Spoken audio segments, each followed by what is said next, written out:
when you're alone with the river.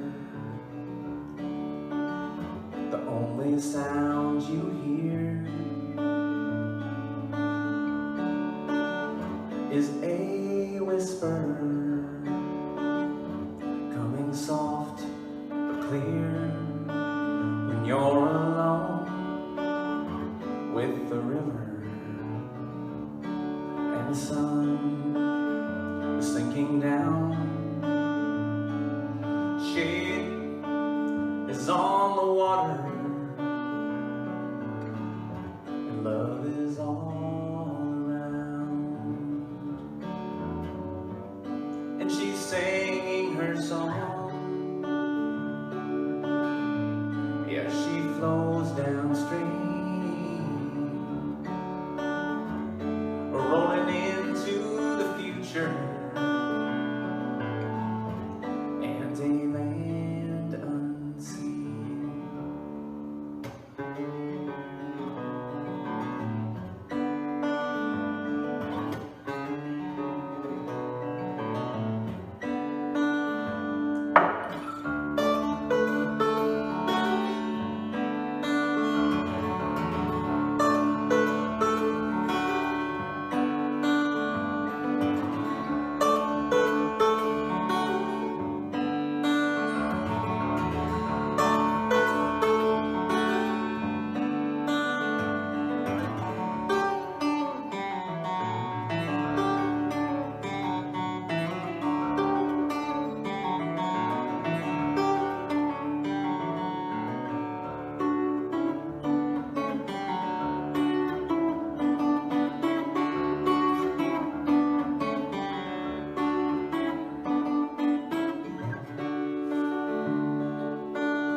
When the water turns to glass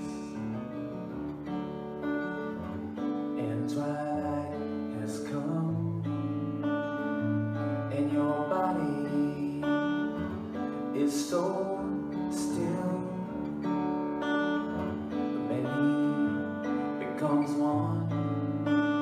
The gentle sounds of the nightfall, the first star in the sky. Once there was a problem, but now you can't remember why. And she's singing her song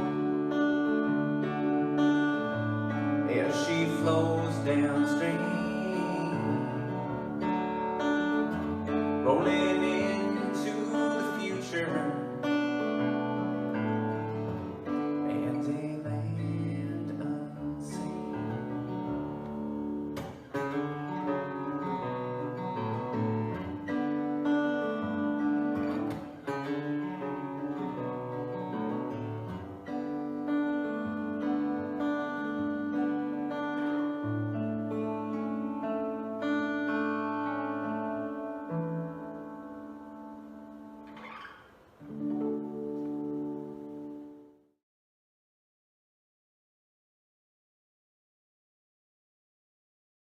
Hi, everyone. It's Reverend Kim Marie Glenn, and welcome to Music and Spirit. Tonight is all about fostering inclusive family. So, what a beautiful time to talk about inclusiveness and joining together instead of being in opposition. With all that's happening in our world, how important is it for us to unite as one universal family? So Reverend Don Chatfield will be talking about inclusive family tonight, and I want to say welcome to our musician. His name is Ami Tabin, also known as Ami. And so Ami generously gave his music for us to use tonight. So we're so blessed to have your music, Ami, and welcome to All Souls Interfaith. Ami has played with people like Matthew Fox and Adyashanti, and he travels all around the US and different places in Canada, conference centers and retreat centers, and he shares his offering of music. So we're grateful to have you with us. And for those of you who are joining us maybe for the first time or don't know all the things that are happening, I just want you to know there's a very easy way to go to our website and just see the different things that we're offering. A few of them being, we have morning meditations on Sunday, and that's from 9 to 10 on Zoom. And then we also continue to do our Search for Meaning group, which is soon to change to Tuesday nights instead of Sundays. So please keep checking the web to make sure you get all the updates. And our men's group continues. So we continue to find ways to bring everyone together.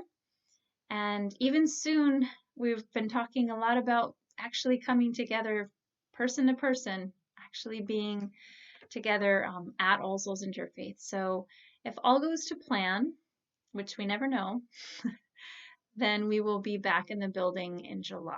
That's what our tentative plan is. So with all that being said, I'd love to start with our opening words. They're by Larry Yang. He is a meditation leader. He has a wonderful book out called Awakening Together. And I loved this quote. I thought it tied into the theme of a universal family. He says, as global conditions seem increasingly incomprehensible, we can humbly recall these words by Anais Nin. We do not see the world as it is. We see the world as we are.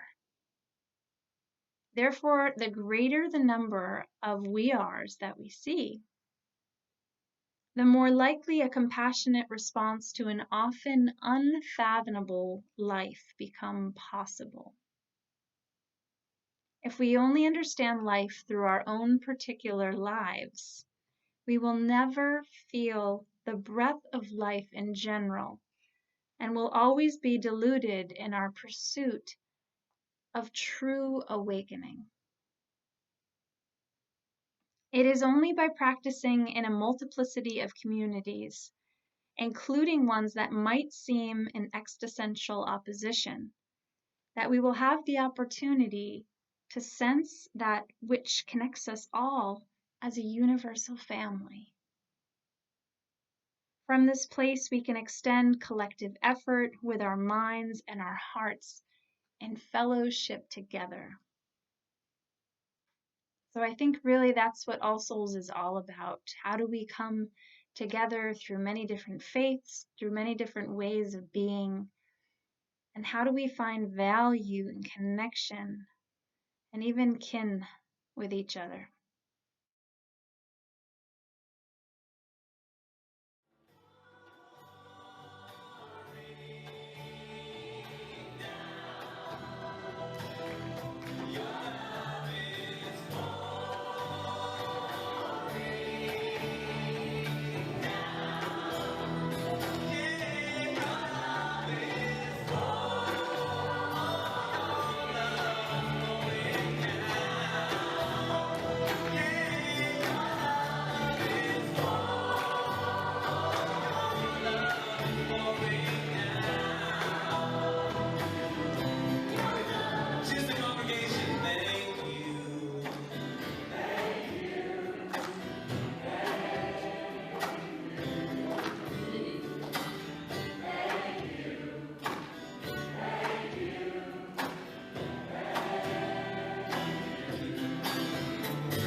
The reading for tonight's chalice lighting comes from the Reverend Martin Luther King Jr.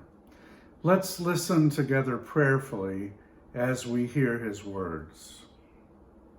I refuse to accept the idea that man is mere flotsam and jetsam in the river of life, unable to influence the unfolding events which surround him. I refuse to accept the view that mankind is so tragically bound to the starless midnight of racism and war that the bright daylight of peace and brotherhood can never become a reality.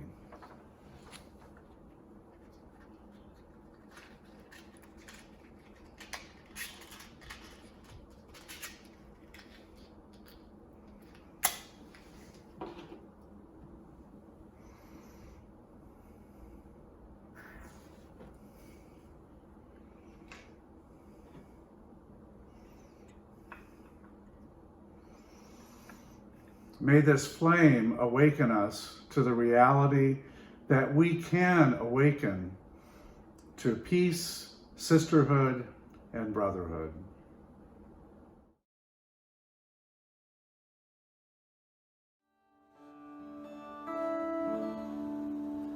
The love we shared is long, but just a memory. You've touched my soul, and you still live in me. You've gone to the land of spirit and celestial delight. We celebrate and lift you into the highest light. The soul never dies when it leaves this earthly shore. We are surrounding you with love as you travel through the door.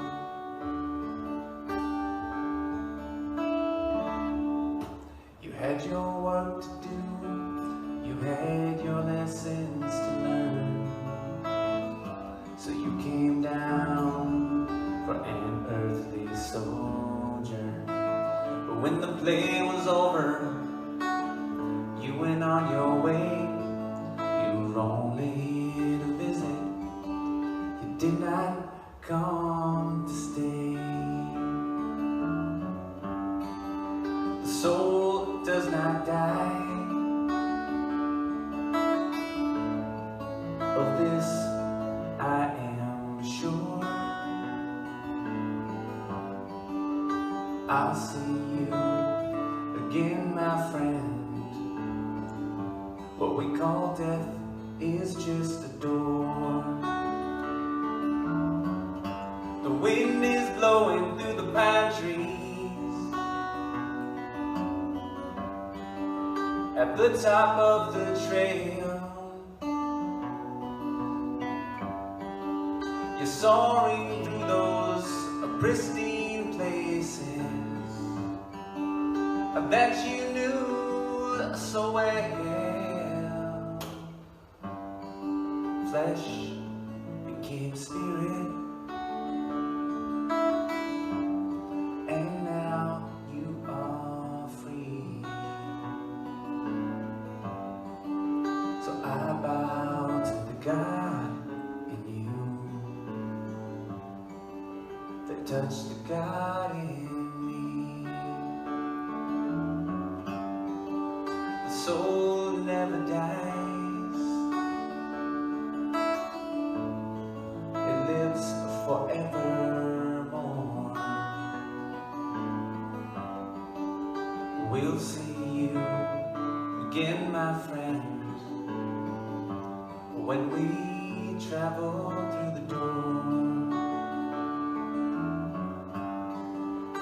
In the realms of light, where the angels soar, we are surrounding you with love as you travel through the door.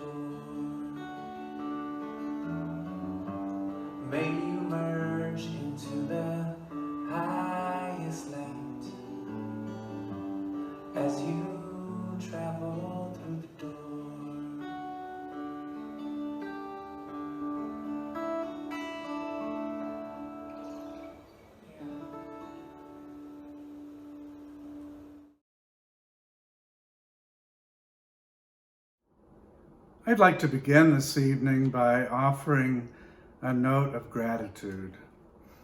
Here at All Souls, like the rest of the country, the last few months have been extraordinary. And I'm so grateful to all members of the All Souls community for drawing together during this time. I'm especially thankful to our board of directors, our staff, and others who come together behind the scenes to make sure that we've been able to be together as a community online. It's been wonderful to see the spirit of community connection during this time when we haven't been able to be together physically. So thank you to all of you who've played a role in that. We're beginning a series this evening for the month of June, looking at building beloved community. It's part of our task here at All Souls as we continue to mature and grow as a spiritual community, is to deepen the connections that we have with one another. And building beloved community means cultivating and deepening relationships that already exist, as well as building new ones. Tonight, we're going to be looking specifically at how we foster inclusive community. I've been gratified that during the past year in our Blueprint 2020 planning process, we put together a new set of community values, as well as a statement of the community characteristics that we hope to embody. And both of those documents include statements regarding diversity and inclusion.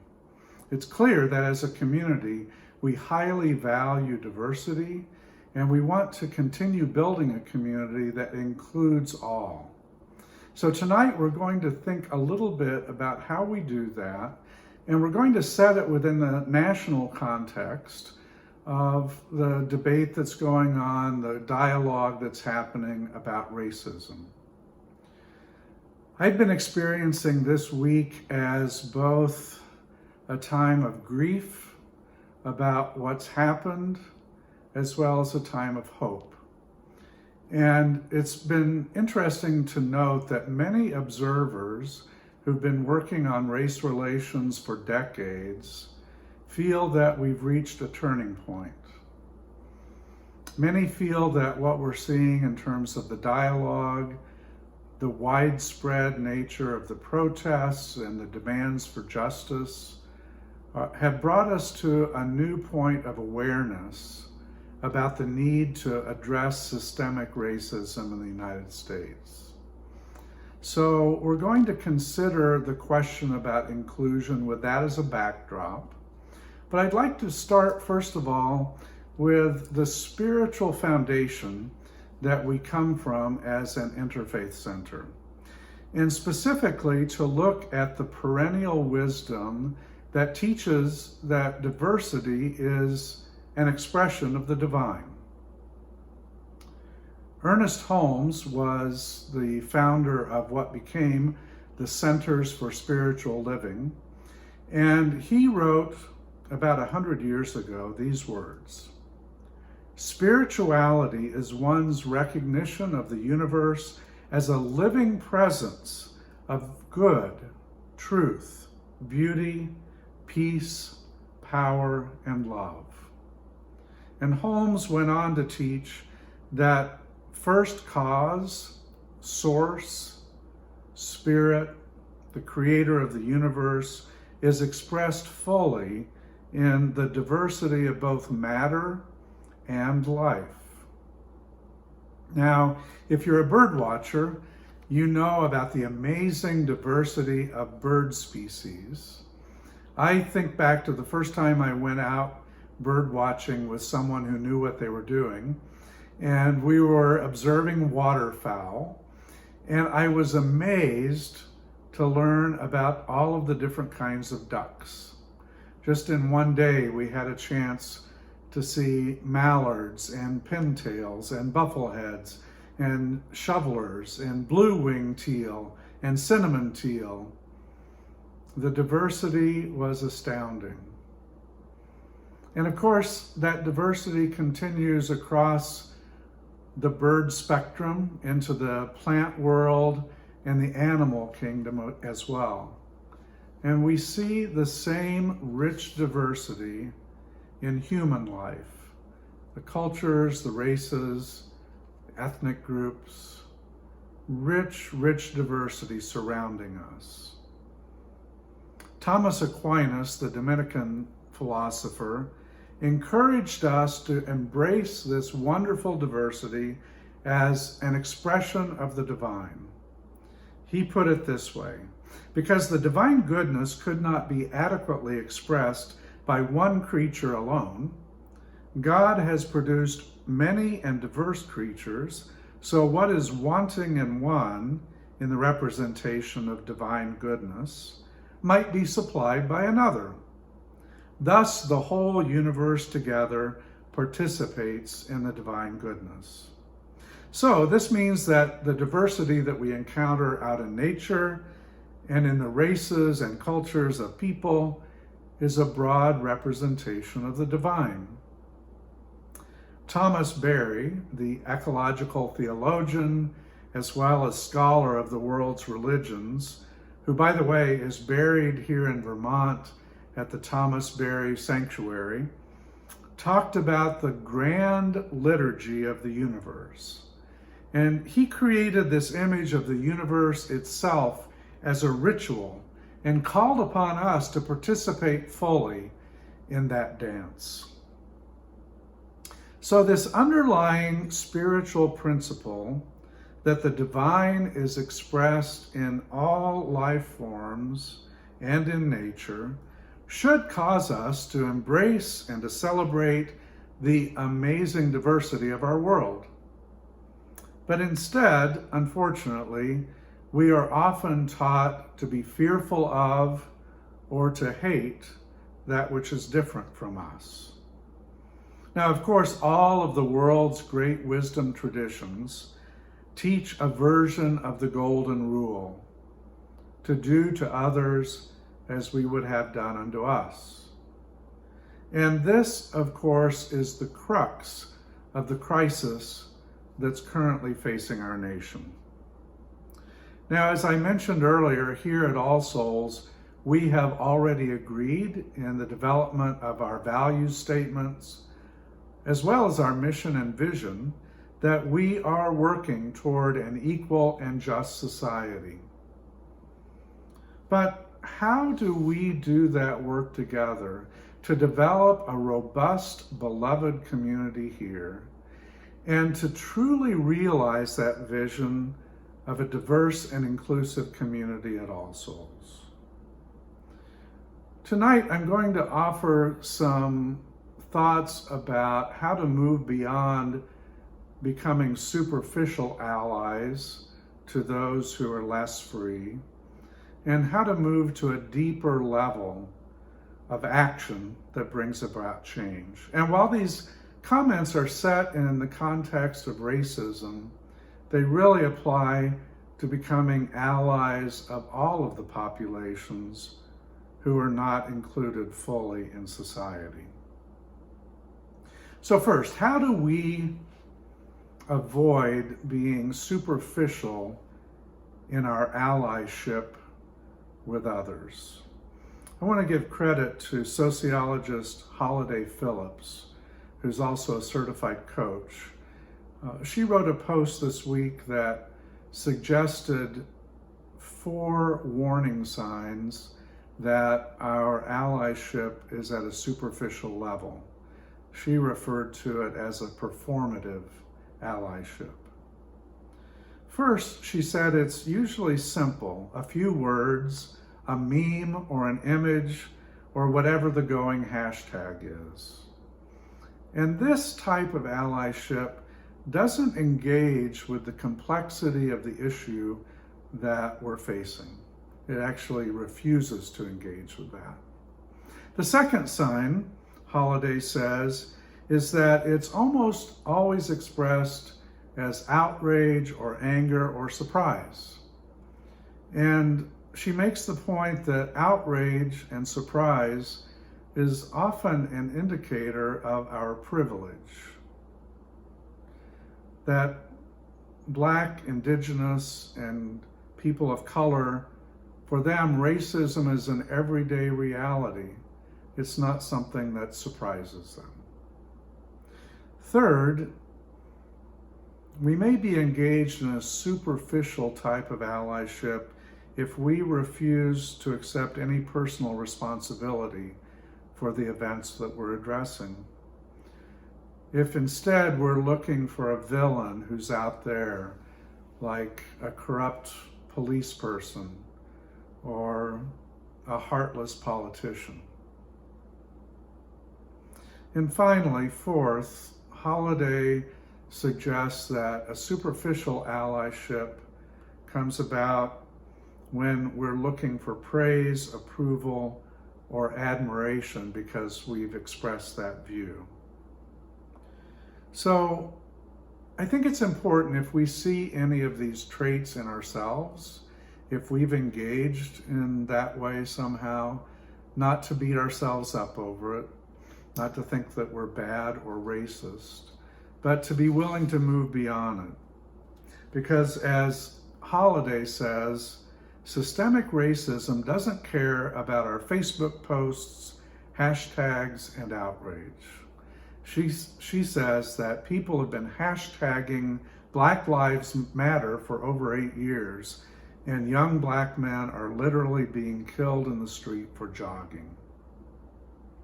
You see, if our allyship is superficial, we excuse ourselves from engaging with the tough issues, from having the difficult conversations.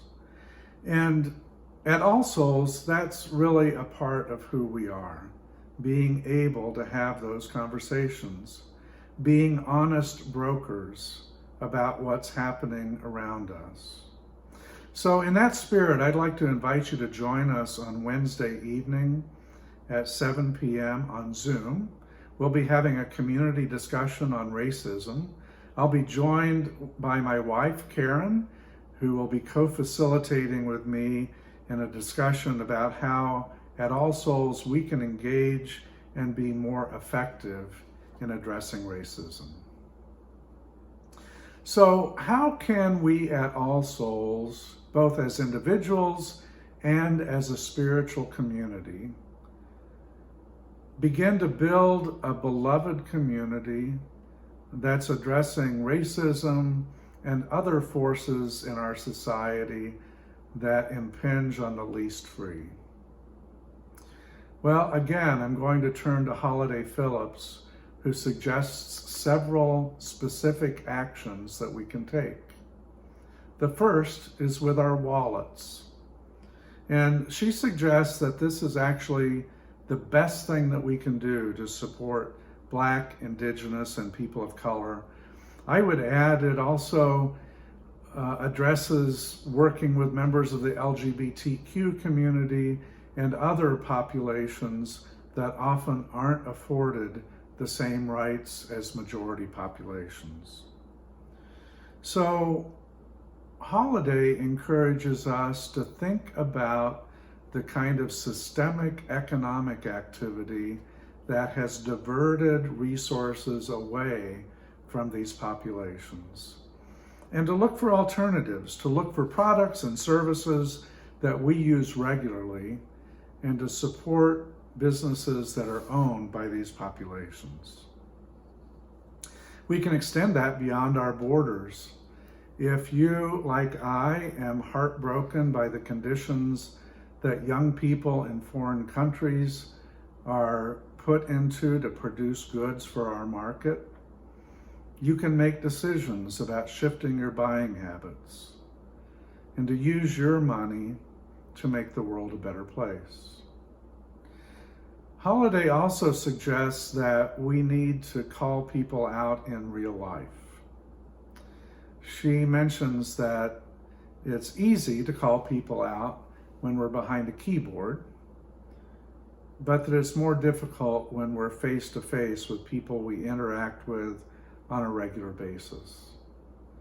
So if your boss or your family member makes a racist comment, are you silent? Do you look the other way? Or do you address it? It's important to ask ourselves the question, do we have the courage to speak up?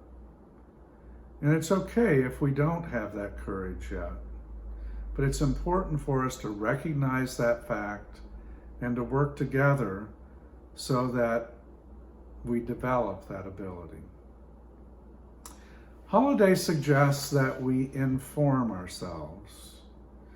She points out that it's easy to look out there at the evil ones, the Ku Klux Klan, the neo-Nazis, the white supremacist movement, but she points out that actually the numbers engaged in those groups are quite small, and they don't have that much influence in society. What does have massive influence on systemic racism is white apathy. So it's very important for us to move beyond privilege and to do serious and sustained anti-racism work. If we don't, then we're part of the problem. It's important for us to ask our friends about how they've experienced racism and to truly listen, to hear what they've been having to deal with. And then it's also important for us to engage in ways to confront our own bias that we're often not aware that we even have. It's important for us to read books on the history of racism.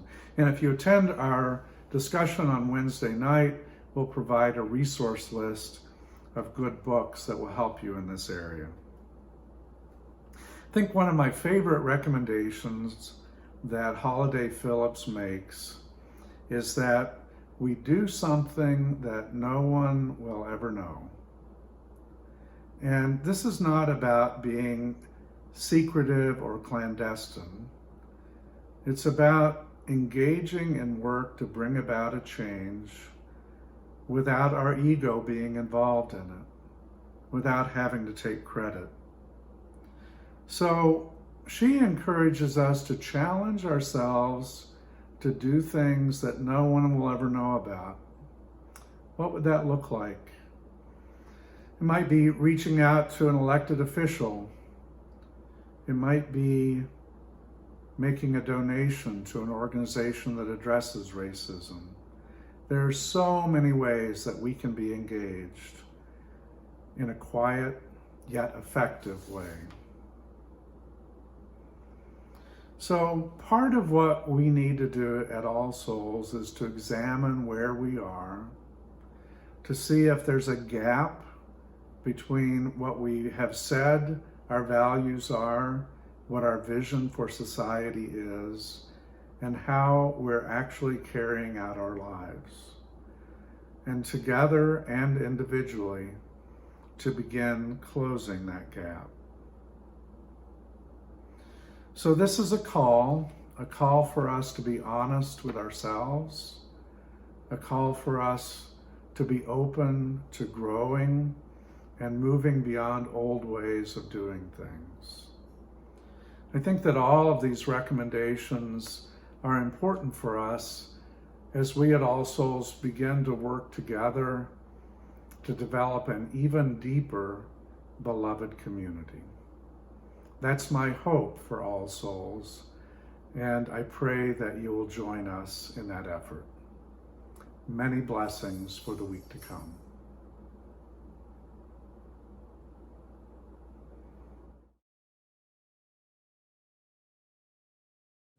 Meditation many years ago, and I wasn't into devotion at all, and now it's kind of flipped. I mean, I still like to meditate, but just praising the nameless gives me tremendous joy. So this is a song about that, and it has a very easy sing-along chorus, so I hope you'll join in if you'd like to sing.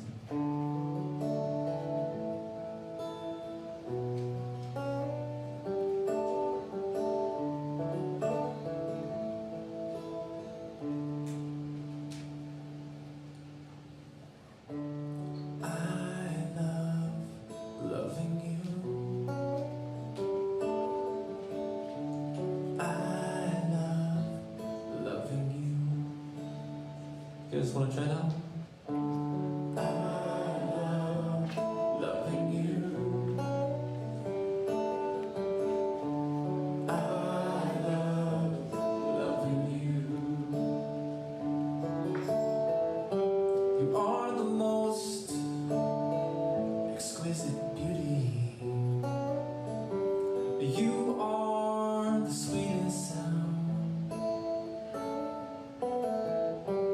I am falling deeper into you. So lost and finally found. And I love loving you. I love loving you. I love loving you. I love loving you. You give all good things, and you make everything so clear. You come and you never leave. You are always here. And I love loving you.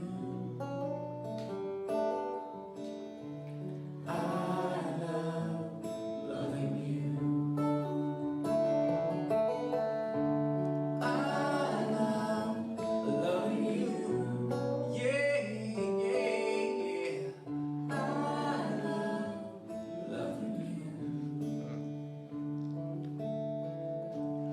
I love loving you. I love loving you. I love loving you.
Loka samasta sukhino bhavantu. Loka samasta sukhino bhavantu. Loka samasta sukhino bhavantu. Om Shanti, Shanti, Shanti.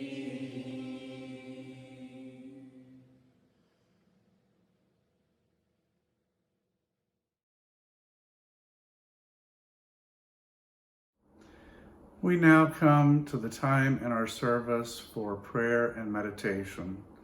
So I invite you to find a place where you can sit comfortably for this period. If you're in a chair, perhaps a place where you can have your feet on the floor, and a place where you can be physically comfortable. And if you'd like to begin by taking a nice deep breath all the way in, holding it at the top for just a moment, and then as you release it slowly, allowing your eyes to gently close. Allowing yourself to be fully present in this moment,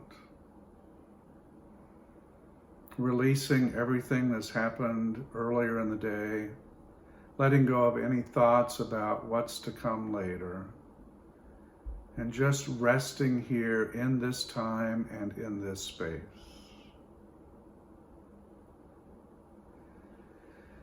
And as we prepare now for this time of prayer and meditation, I'm going to ask you to join me in a period of silence for 8 minutes and 46 seconds. And that represents the time that Officer Chauvin's knee was on the neck of George Floyd. There will be a chime that will ring each minute. And as we spend this time in prayer and meditation, I invite you to listen for the voice of the divine, to be present for anything you can learn in this situation. I also invite you to offer prayers for all of those who have suffered violence, persecution, discrimination, as well as for those who are attempting to find solutions. And so I invite you to join me now in this time of silence.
As we now close this period of prayer and meditation, it is our prayer that we may be instruments of peace, that where there is injury, we may so pardon, where there is hatred, that we may bring love. May it be so. Amen.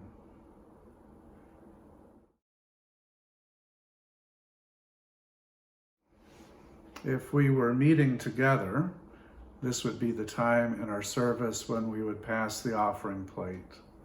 Since we're not able to do so, I invite you to either send in your offering this week by mail, or you can visit our website, and at the bottom of the home page, there's a place you can click to make a donation. We thank you very much for helping us during this time when so many of our revenues are down. We'd like to bless our offering for the week. I invite you to take your hand and to symbolically close in your hand whatever it is you're offering, whether it be your time, your talent, or your finances, as we say this blessing together. Divine love, as me, blesses and multiplies all that I am, all that I have, and all that I give.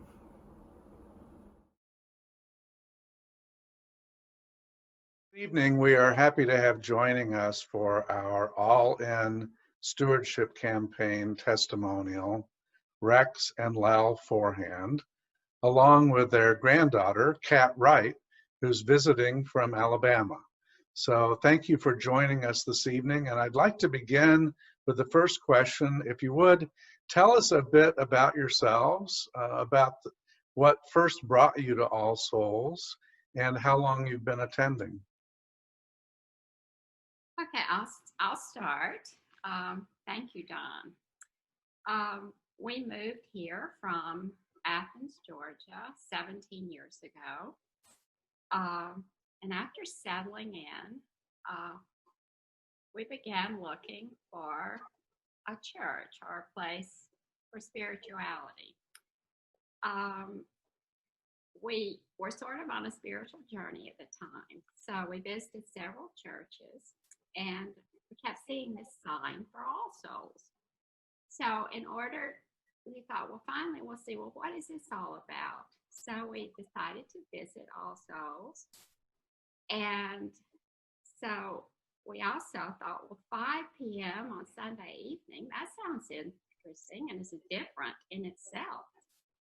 And so on our first visit, we were in awe of what was happening there.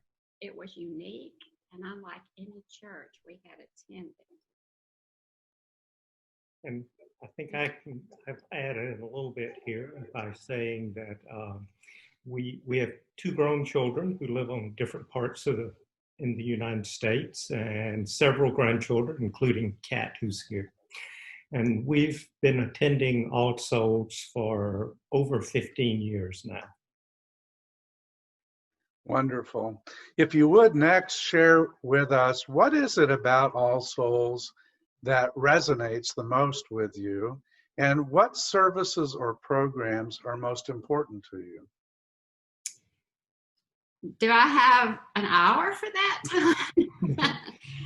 In terms of what resonates with me, I love coming to All Souls, where I witness total inclusiveness, diversity, acceptance of all people, religions and faiths. It's just created a sense of community and learning that I was seeking, unlike I had found anywhere else. The homilies, the music, they're just all woven together along with a beautiful setting to create a deeper spirituality for me. So that's what resonates most, and I'll let you continue. Okay, I would certainly endorse everything Lal said.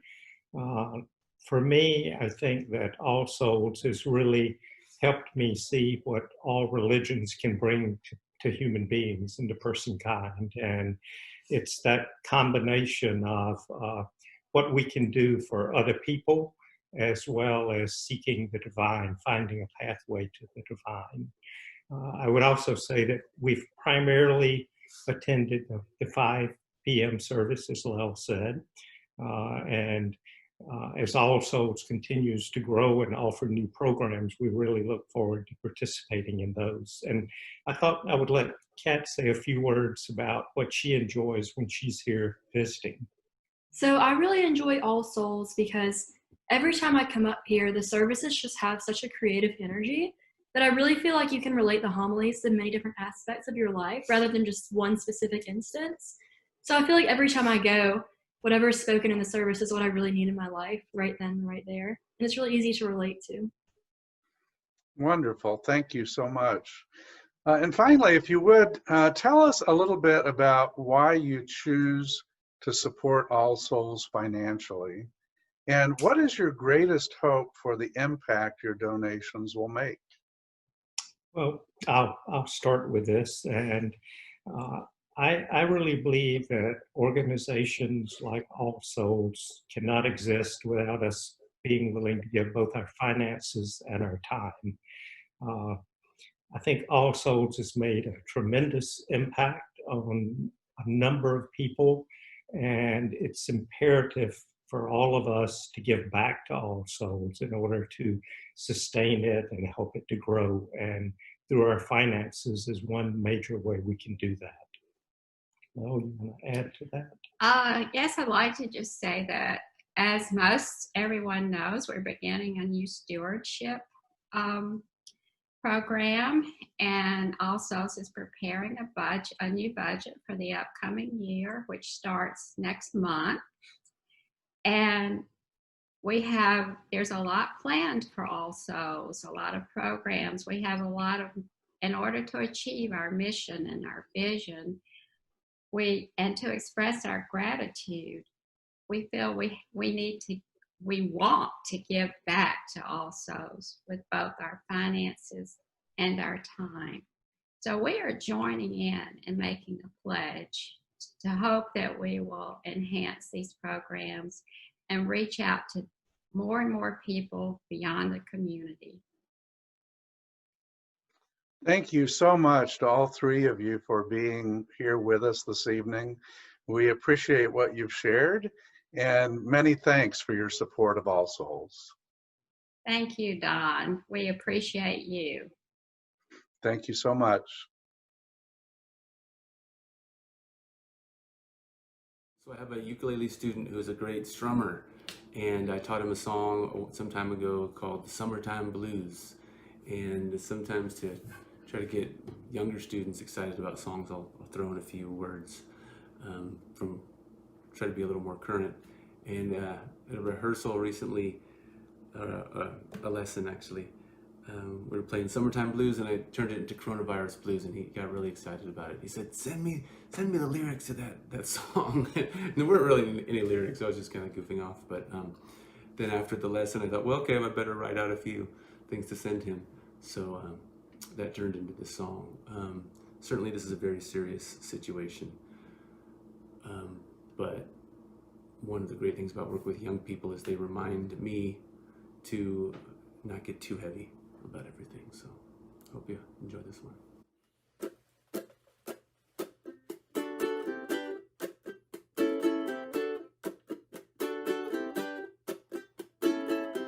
Well, in a few weeks I can go outside maybe. Until then I'll be on the couch with my ukulele. Well, I'll see you in a month. Yeah, I'll see you all later. I hope you stay safe and got lots of toilet paper. Sometimes I wonder what I'm gonna do, just sitting at home with the coronavirus blues, yeah.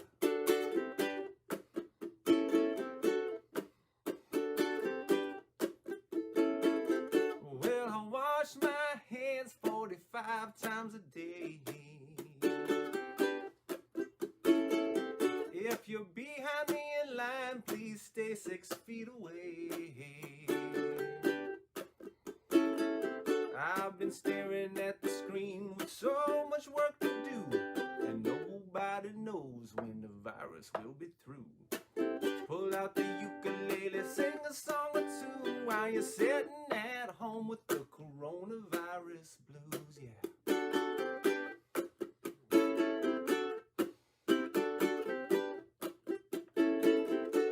Social distancing across the world and nation, but you can still be nice in a bad situation.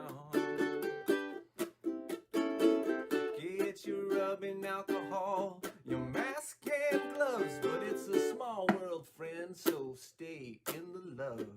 Take a deep breath, 'cause we're gonna make it through, just waiting out these coronavirus blues. Hey, yeah, we're all in this together, and we're gonna pull through. Just another day with the coronavirus blues. Yeah, pull out your ukulele, sing a song or two while you're sitting at home with the coronavirus blues.